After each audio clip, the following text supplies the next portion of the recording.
सबसे पहले बात करते हैं आम आदमी पार्टी और भाजपा की लड़ाई की। आम आदमी पार्टी कहती है कि यमुना की सफाई का सारा दावा भाजपा कर रही है, लेकिन हकीकत में ऐसा नहीं है। आम आदमी पार्टी ने कहा कि अगर भाजपा सच में यमुना साफ कर रही है तो उसके नेता खुद यमुना का पानी पी के दिखाएं। यह एक तरह की चुनौती है जिससे साफ हो जाएगा कि सरकार दिखावा नहीं कर रही है।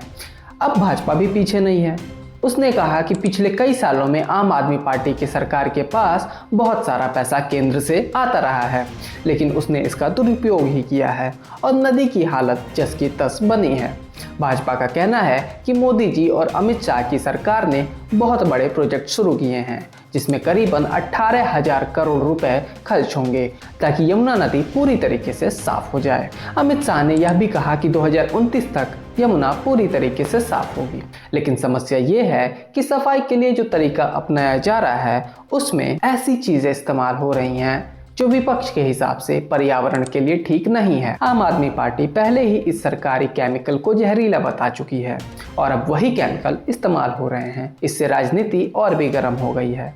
यमुना मुद्दे पर समाजवादी पार्टी नेता अखिलेश यादव भी कूद पड़े हैं। उन्होंने कहा है कि सरकार दिखावा कर रही है, वास्तव में नदी की सफाई हो ही नहीं रही। साथ ही उन्होंने ये भी सवाल उठाया है कि सफाई के लिए जो पैसा मिलता रहा है वो कहाँ गया। दिल्ली की मुख्यमंत्री रेखा गुप्ता ने लोगों को भरोसा दिया है कि इस बार छठ पूजा के दौरान यमुना में झाग नहीं रहेगा और नदी साफ रहेगी। इसके लिए कई नालों पर ट्रीटमेंट प्लांट बनाए जा रहे हैं और सफाई का काम भी बड़ी तेजी से हो रहा है। तो दोस्तों, इस पूरे मसले की राजनीति ये है कि हर पार्टी एक दूसरे पर आरोप प्रत्यारोप लगाती रही है। एक पार्टी कहती है कि हम सफाई कर रहे हैं, दूसरी कहती है कि आपने राज किया तो सफाई का पैसा गायब हो गया, और ये लड़ाई जनता के सामने चलती रहती है। असल में ये राजनीति उतनी साफ नहीं है जितनी हमें दिखती है। ये बस एक मुद्दा बन चुका है चुनावी लड़ाई का।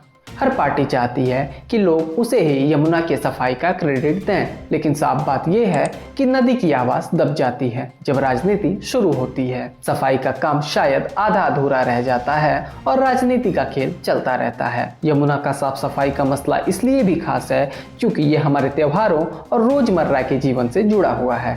इसलिए जब भी इस नदी की बात होती है तो राजनीतिक बयानबाजी भी जमकर होती है। तो ये थी यमुना नदी से जुड़ी राजनीति की कहानी, जहां हर किसी का अपना अपना मत है। लेकिन काम की बात यह है कि अभी तक यमुना पूरी तरीके से साफ नहीं हो पाई है। राजनीति का मुद्दा तो उछलता रहेगा, पर जनता की उम्मीद है कि किसी दिन ये नदी सच में साफ होगी। इस चैनल को लाइक करें, सब्सक्राइब करें और शेयर करें। धन्यवाद।